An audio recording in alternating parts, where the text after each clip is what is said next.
ఇది భవిష్య మహాపురాణం. ఇందులో యేసుక్రీస్తుని గురించి స్పష్టంగా రాస్తుంది.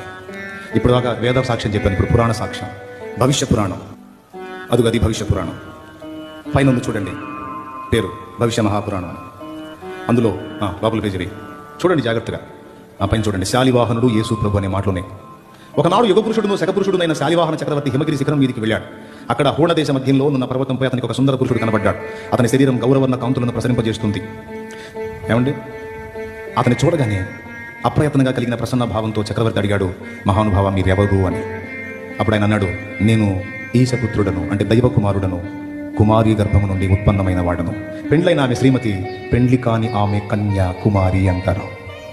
కుమారి గర్భము నుండి ఉత్పన్నమైన వాడను, నేను మ్లేచ్ఛ ధర్మ ప్రచారకుడను, సత్యవ్రతమందు స్థితుడను అని యేసు తన గురించి తాను చెప్పుకున్నాడని శాలివాహనుడు సాక్ష్యం ఇచ్చినట్టు భవిష్య పురాణంలో ఉంది.